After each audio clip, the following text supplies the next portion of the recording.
বাগেরহাটে একটি ব্যাংকের লকার থেকে প্রায় ২০০ ভরি স্বর্ণালংকার খোয়া যাওয়ার অভিযোগে চাঞ্চল্যের সৃষ্টি হয়েছে। অভিযোগটি উঠেছে পূবালী ব্যাংক লিমিটেডের বাগেরহাট শাখাকে কেন্দ্র করে।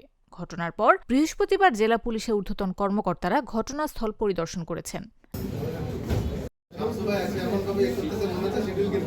অভিযোগকারী গ্রাহক সুমন দাস জানান, গত বছরের ১৫ অক্টোবর তিনি নিজের ও আত্মীয়-স্বজনের প্রায় ২০০ ভরি স্বর্ণালংকার ব্যাংকের লকারে জমা রাখেন। তবে বুধবার একটি পারিবারিক অনুষ্ঠানের জন্য লকার খুলতে গিয়ে তিনি দেখেন সেখানে কোনো স্বর্ণালংকার নেই।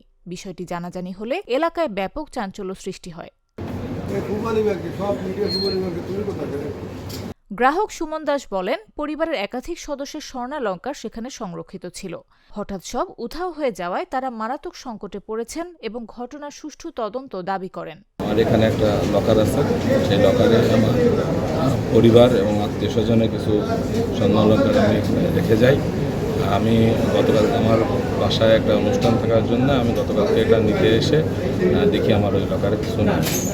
ব্যাংক কর্তৃপক্ষ জানায়, গ্রাহকের অভিযোগ পাওয়ার পরপরই বিষয়টি আইনশৃঙ্খলা বাহিনীকে অবহিত করা হয়েছে। পুলিশ সিসিটিভি ফুটেজ পরীক্ষা করছে এবং সংশ্লিষ্ট কর্মচারীদের জিজ্ঞাসাবাদ করা হচ্ছে।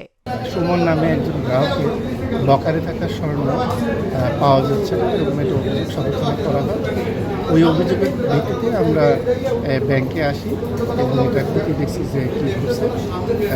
পরবর্তীতে আমরা এটা তদন্ত করি, এটা আইনগত ব্যবস্থা। এদিকে ঘটনার মাত্র ২ দিন আগে একই ভবনের একটি ক্যাশ ডিস্ট্রিবিউশন হাউস থেকে প্রায় ৩৩ লাখ টাকা আত্মসাতের অভিযোগে এক হিসাবরক্ষকের বিরুদ্ধে মামলা হয়েছে। দুটি ঘটনার তদন্তই এখন পুলিশের নজরে রয়েছে। নিউজ ডেস্ক, জাগো নিউজ। বিকাশ পেমেন্টে ১০,০০০ টাকার বেশি অফার। শপিং চলছে তো।